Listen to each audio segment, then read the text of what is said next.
झारखंड के पहले चरण में 4 लोकसभा सीटों पर चुनाव होना है। उसमें एक सीट है खूंटी। खूंटी के दंगल को जीतने के लिए प्रत्याशी धुआंधार चुनावी प्रचार में जुटे हैं। खूंटी से बीजेपी उम्मीदवार अर्जुन मुंडा ने जनसंपर्क अभियान चलाया और प्रबुद्ध जनों को केंद्र सरकार की उपलब्धियां भी गिनाई। साथ ही ये भी बताया कि मोदी सरकार का वापस आना क्यों जरूरी है।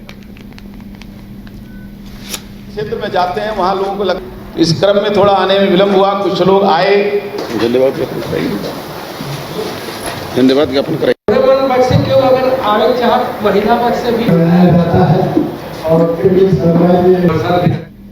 हमारी यात्रा आज़ादी के बाद, स्वतंत्रता के बाद कैसे रही और इस यात्रा में हम किस पड़ाव पर हैं और उस पड़ाव के दृष्टि से आज के दिन में अपने और अपने यानी खुद के कार्यकाल को कैसे देखते हैं, अपनों यानी आने वाले कल के लोगों को हम कैसे देखते हैं। तो इन सारी बातों को ध्यान में रखते हुए जब हम बात करते हैं तो हमारे बीच में लोकतंत्र का महत्व और लोकतंत्र का महापर्व का दायित्व और अधिक बढ़ जाता है।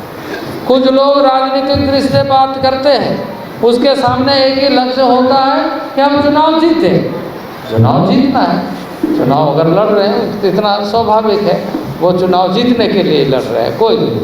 लेकिन चुनाव जीतने का आधार को कभी इस कसौटी पर कसना जरूरी नहीं है क्या कि राजनीतिक दलों में इस बात की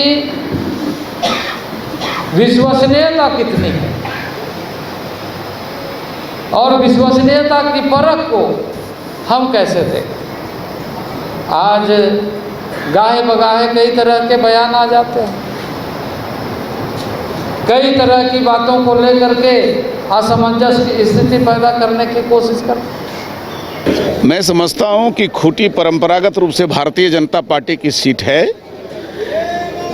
आमने सामने की लड़ाई होने पर पिछले बार थोड़ा इंडिया गठबंधन के लोग या यूपीए, तत्कालिक यूपीए को कुछ सफलता मिली थी और वो एक आमने सामने के टक्कर में नज़दीक आ गए थे टक्कर देने में।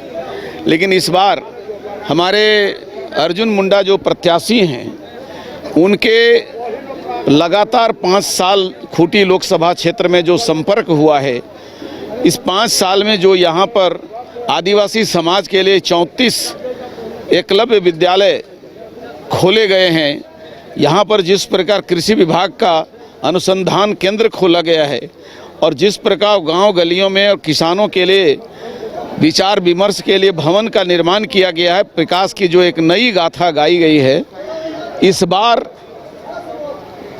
खूंटी में भारतीय जनता पार्टी को कोई मुकाबला कांग्रेस पार्टी से दिखाई नहीं देता।